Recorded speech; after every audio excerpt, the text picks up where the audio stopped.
Daniel Rahman's phone rang just as the sun began to cast long shadows across his kitchen. He was holding his first cup of coffee, still half asleep, when the screen lit up with the name of the lawyer he had hired months ago to sell his father's old property. Normally, calls from lawyers meant updates, minor issues, or reminders about documents. But the tone in the voice on the other end was different. "Daniel," the lawyer said, and Daniel noticed the tightness in his voice immediately. There was no greeting, no small talk, just 4 words that sent a chill down his spine. "We have a serious problem." Daniel froze, coffee forgotten. He could feel his heart hammering against his chest as he tried to make sense of what that meant. The property was supposed to be simple, a small commercial building his father had purchased decades ago, one Daniel had inherited and now wanted to sell. It was a straightforward process, or so he had thought. But those 4 words suggested nothing about simplicity. They suggested betrayal. The lawyer hurried through the explanation, too fast, as if the more Daniel knew, the worse it would get. Documents had surfaced, papers that implied Daniel had already agreed to sell the property under conditions he never approved. There was a signature one he hadn't made. The buyer was pressing to finalize the sale, and the paperwork made it seem as though Daniel had consented to it all. Daniel's mind immediately went to Imran Halim, his cousin. Imran, who had been at the funeral of Daniel's father, who had patted him on the shoulder and promised to help in any way. Imran, who had smiled politely as Daniel made plans for the building, who had offered advice and insisted on helping with introductions to potential buyers. That smile, those reassurances, now felt like a mask hiding something darker. Daniel sat down abruptly, the kitchen floor suddenly cold beneath him. Betrayal had never hit him like this. Not in years of friendships, not in business deals, and certainly not from family. But the thought that Imran, someone he had trusted completely, could orchestrate something like this made his stomach churn. His father had always said that property was more than land or buildings, it was a legacy. And now, Daniel realized, someone had tried to steal that legacy. Not with brute force, not with obvious schemes, but quietly, legally, or at least, it appeared legal behind the scenes. The manipulation had been clever, almost invisible, but the effect was devastating. The lawyer's voice broke through his thoughts again, explaining the legal complications. There were ways to fight this, of course, but they would be messy, public, and costly. The courts would drag everything into the open. The property, the family name, even Daniel himself. The buyer could be forced to return the property, but only after months of litigation, tension, and uncertainty. Daniel knew one thing clearly. Imran had calculated all of this. Daniel leaned back, trying to steady himself. His father had trusted Imran once, years ago. Perhaps that had been his first mistake, believing that family automatically acted in the family's best interest. Daniel's mind raced, flashing back to little things he had ignored at the time.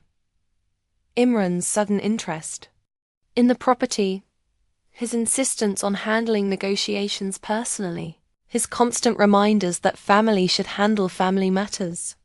Those moments, once comforting, now felt like pieces of a puzzle he wished he had never put together. Anger started to rise, a slow-burning heat that made his hands clench into fists. Betrayal carried many faces, but this one calculated, patient, familiar stung deeper than anything else. Daniel felt the raw surge of emotion that only comes when someone you trust has taken advantage of you. Not just stolen from you, but tried to manipulate reality to make you look complicit. Daniel's thoughts were interrupted by another chilling realization. This wasn't just about property. This was about control, about proving who could dominate the situation. Imran wasn't just trying to buy a building cheaply. He was trying to assert power, to show Daniel that he could manipulate the rules, bend the law, and rewrite family loyalty for his own gain. That made the betrayal worse. It wasn't accidental. It wasn't careless. It was intentional. Daniel's chest tightened. He could hear the coffee growing cold, smell its bitterness, but he didn't care. Every moment that passed felt like it intensified the weight pressing down on him. The lawyer's words blurred into the background as Daniel replayed years of family gatherings, conversations, and casual interactions with Imran. Subtle manipulations he had missed, lies he had believed, assurances that were hollow. Everything now looked like a setup, carefully orchestrated to leave him powerless. As the call ended, Daniel sat in silence. The room felt smaller, the walls closer. He knew he had a choice, though the path forward was murky. He could confront Imran immediately, but that would risk escalating the situation. He could go through the legal channels, exposing everything publicly, but that would drag the family name into turmoil. Or he could wait, watch, plan, and find a way to regain what was rightfully his. And deep down, beneath the anger and the shock, a darker thought emerged. Not just the desire to reclaim the property, but the desire to make Imran feel the same fear, confusion, and helplessness that now gnawed at him. It was a small, dangerous voice whispering in his mind. Revenge. Daniel's father had often told him that life wasn't always fair, but that didn't mean one should stoop to unfairness to fight it. Yet the urge was there, stubborn and tempting. Revenge wasn't justice. It wasn't even satisfaction. It was the promise of balance, the chance to take back what had been taken and to restore the scales, even temporarily. The betrayal had left Daniel shaken, but also sharpened. He felt alert, aware, focused. He replayed the lawyer's words, analyzed every detail he remembered about the property, about Imran, about the process. He began to form a mental map of the situation. What he knew, what he didn't know, where he could act, where he had to wait. Even as the morning sun climbed higher, Daniel sat frozen in thought.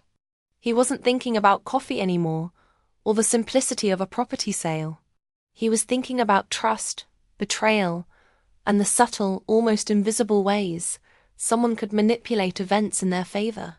And most of all, he was thinking about how to respond. The seed of revenge had been planted, but Daniel understood it had to be nurtured carefully. Impulsive action could backfire. Patience, observation, planning, that was the path forward. And he would take it because Imran hadn't just tried to steal a building. He had tried to steal Daniel's sense of security, his trust, and his ability to control his own life. That wasn't something Daniel could ignore. By the time he finally stood, finished his cold coffee, and moved to his desk, Daniel felt a quiet resolve forming. The lawyer's warning had shaken him, but it had also awakened something else. A careful, measured determination to reclaim what was his, to confront the betrayal, and to see it through to the end. The serious problem wasn't just a signature or a document. It was a violation of trust, a challenge to his judgment, and a test of his patience. Daniel didn't know yet whether he would respond with fire or with calculation, but one thing was certain. Imran had underestimated him. That would be his greatest mistake. The game had begun, and Daniel Rahman was ready to play.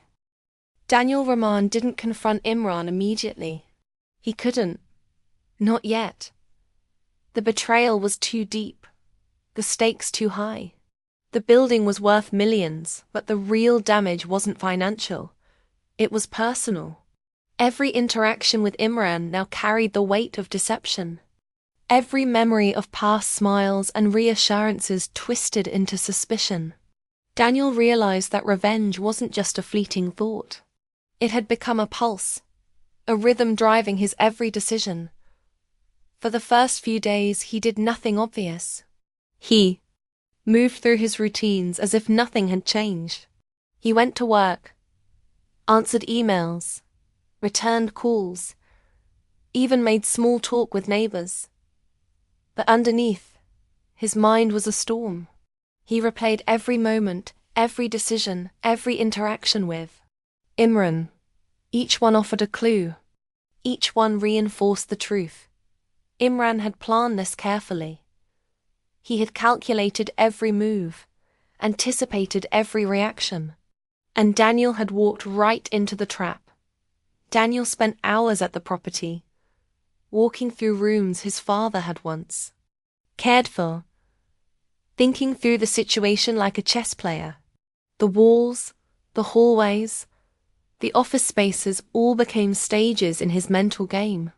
He imagined every possible scenario, exposing Imran immediately and ruining him publicly, for him to make the next move and then striking quietly, or slowly gathering evidence and controlling the narrative. Each option had consequences.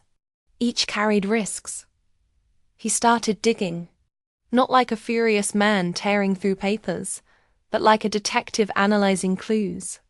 Emails, transaction records, documents, conversations, all catalogued, indexed, and cross-referenced, in a way that left no detail untouched.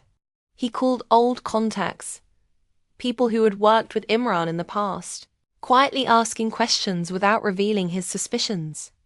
Every small fact he uncovered became another piece of the puzzle.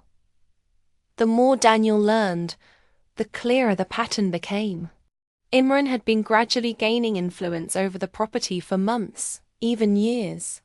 He had inserted himself in management, decisions, convinced others that his involvement was beneficial, and positioned himself as the family's protector. Each step had been deliberate, building trust while secretly undermining Daniel's authority. The betrayal wasn't just sudden. It was methodical, calculated, and that made Daniel's anger grow sharper, hotter, but also more precise. Yet, along with anger came doubt. Daniel remembered his father's voice, the lessons taught quietly during long drives and family gatherings. You can fight fire with fire, or you can choose to rise above it. Power is not only in winning battles, but in choosing which ones to fight. The words echoed in his mind, conflicting with the dark thrill of imagining Imran humiliated, exposed, and defeated. Could he follow through without losing himself? Could he satisfy the desire for revenge without becoming the same kind of person who had betrayed him? The internal battle consumed him. Days blurred together. Nights were sleepless. He visualized confrontations, the thrill of watching Imran's confident smirk vanish. He imagined legal notices, public documents, witnesses brought forward. The scenarios played out in his mind with cinematic clarity. Daniel saw himself as both hero and avenger, yet he knew the cost of acting on pure emotion. Every scenario where he struck immediately had consequences he could not undo. Imran, for his part, remained calm, unaware that Daniel was already calculating. Daniel watched him at family gatherings, at casual meetings, even during phone calls. Imran's confidence was his weakness. He assumed control and dominance because Daniel hadn't yet revealed his awareness. That arrogance gave Daniel leverage. The longer he waited, the more mistakes Imran made. Every slight misstep, every overconfidence became a potential turning point. Daniel also had to wrestle with morality.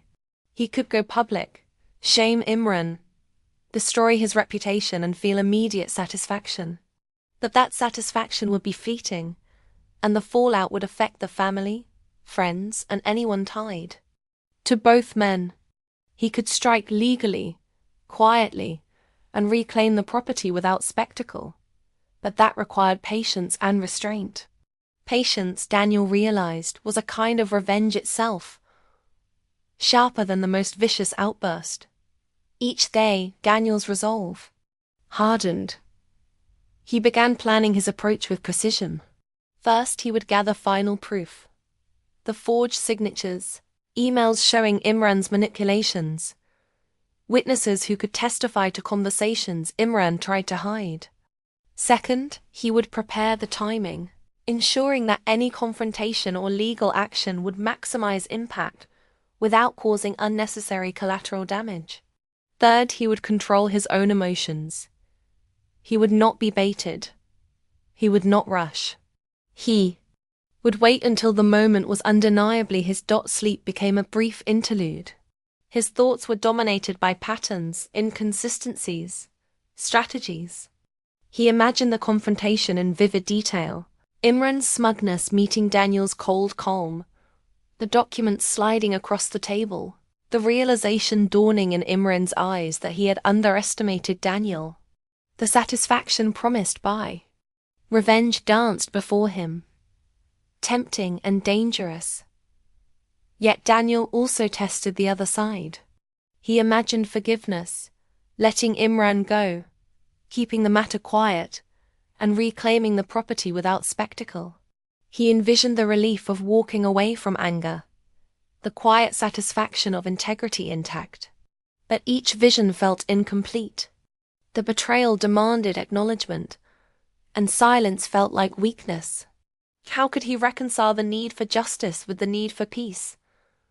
Meanwhile, Imran's perspective was just as layered. In his mind, he wasn't committing a crime. He was correcting an imbalance, claiming what he thought was rightfully his, protecting a property he had invested in mentally and emotionally. He didn't see Daniel as wronged. He saw hesitation, indecision, and opportunity. That belief, that justification, made him careless, confident, and predictable, a fatal combination for someone already calculating Daniel's moves. Daniel spent hours rehearsing, conversations in his head, possible objections, possible counterattacks. He mapped out contingencies. What if Imran denied everything? What if legal loopholes existed? What if family pressure interfered? Every possibility was considered. Every variable accounted for. By the end of each day, Daniel's plan grew sharper, more focused. He didn't just want to reclaim the property. He wanted to demonstrate that manipulation and betrayal had consequences. But the real test was internal. Could he act without letting revenge consume him? Could he balance the urge to humiliate with the need for restraint? That question haunted him more than anything else. The plan was not just a legal strategy, it was a moral test. His choice would define who he was, and who he would become. Even as days turned into weeks, Daniel never stopped watching, thinking, plotting. Every interaction with Imran, every casual remark, every look of confidence became part of a larger puzzle. And with each passing moment, Daniel realized that patience itself could be the deadliest weapon.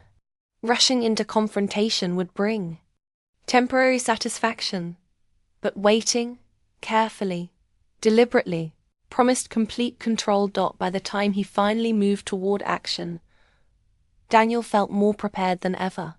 He had studied, observed, and analyzed.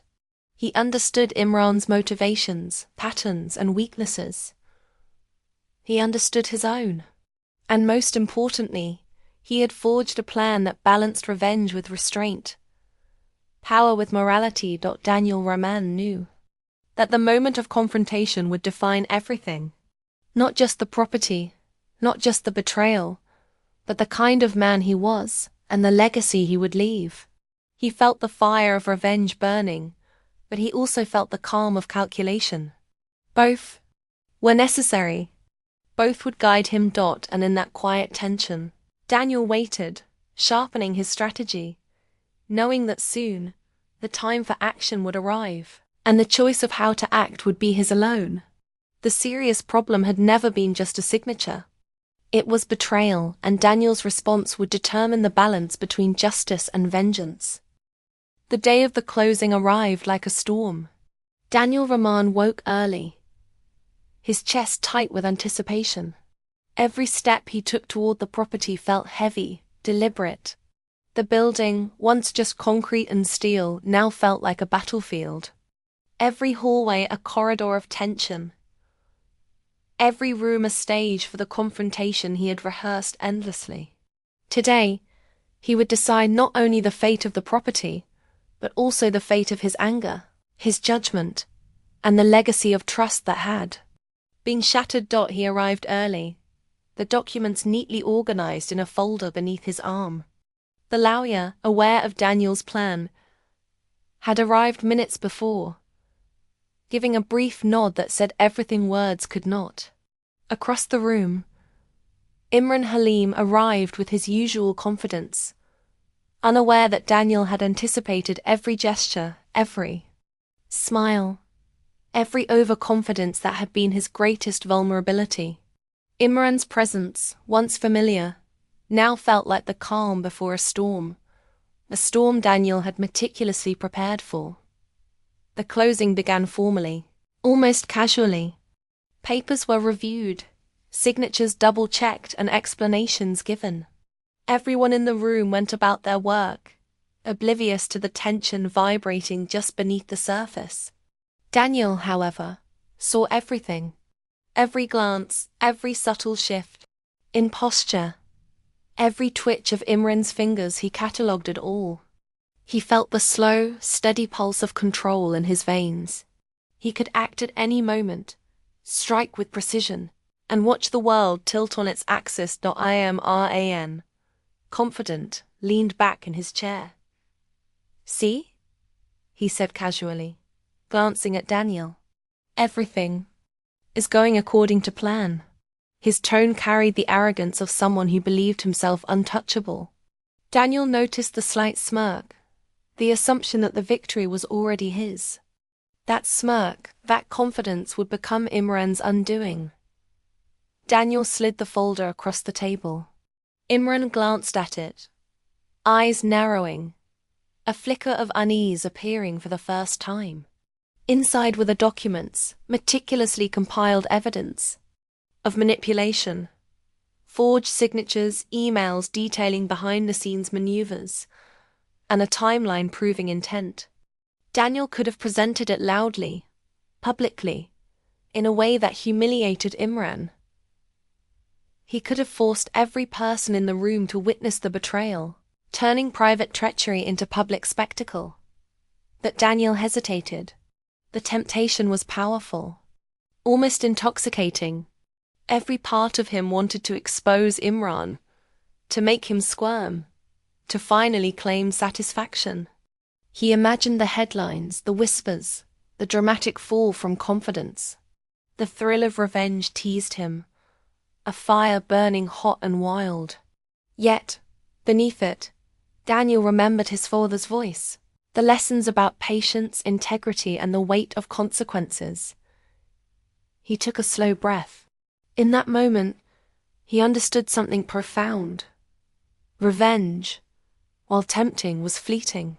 Satisfaction gained through humiliation would vanish, leaving only guilt and the wreckage of relationships behind. The power of restraint, however, was enduring. It would protect him from becoming the very person he despised. It would allow him to win without destroying himself. "I'm withdrawing the sale," Daniel said calmly, his voice steady, measured. The room froze. Every eye turned toward him. Imran's smirk faltered, replaced by confusion and shock. "Effective immediately," Daniel continued. "I will pursue the claim legally, privately, and fully. This property will return to its rightful ownership, and any further disputes will be handled through proper channels."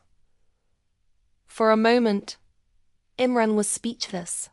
He had expected confrontation, chaos, drama, but not control. Daniel's calm authority struck deeper than any outburst could have.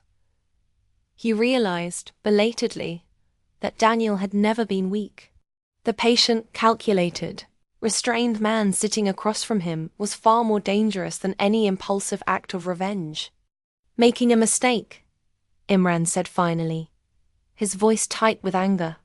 You could have humiliated me, exposed me, made sure I never recover from this.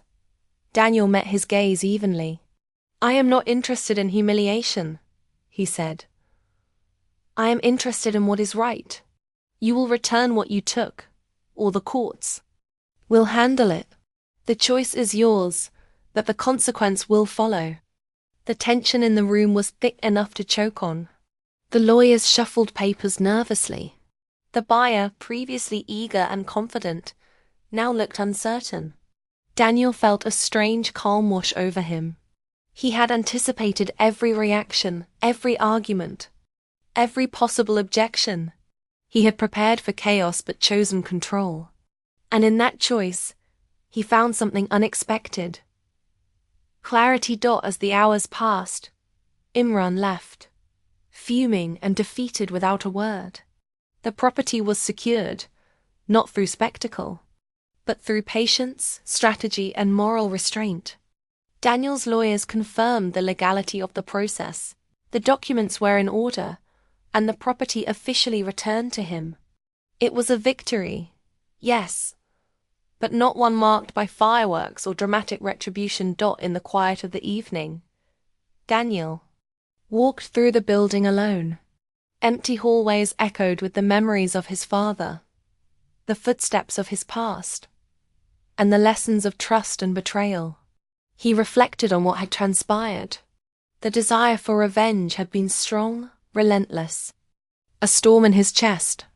Acting on it would have brought temporary relief, a fleeting thrill, but it would also have left scars that would last far longer than any satisfaction. By choosing restraint, he had preserved not only his property, but also his integrity. Imran, meanwhile, faced consequences through legal channels. He could not boast publicly. He could not claim victory. And yet, Daniel knew. He had learned the hard way that manipulation carried a price, and overconfidence was dangerous. The property returned to its rightful owner. Justice maintained without.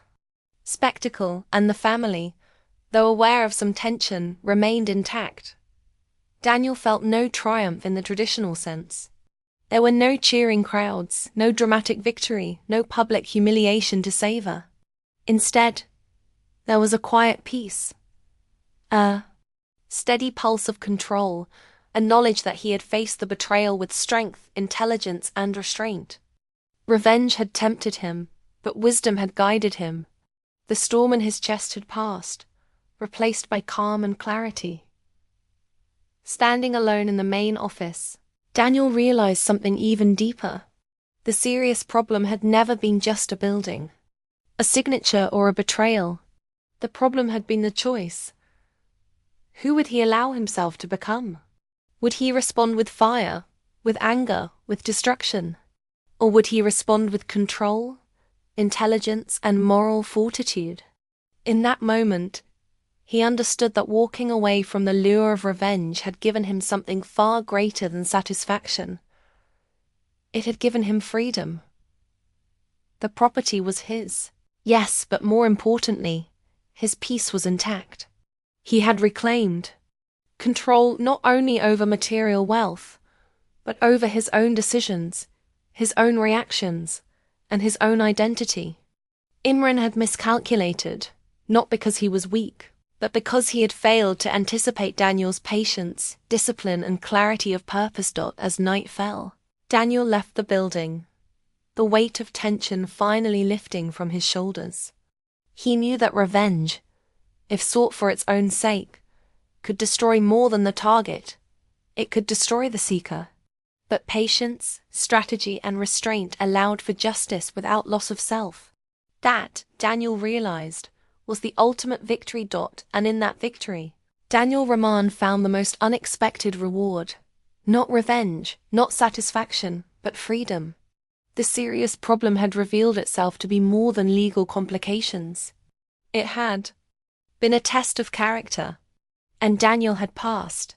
The storm had passed, the betrayal addressed, and the lesson clear. Revenge promised much, But restraint delivered far more. The choice to rise above betrayal had preserved him in ways that fury never could.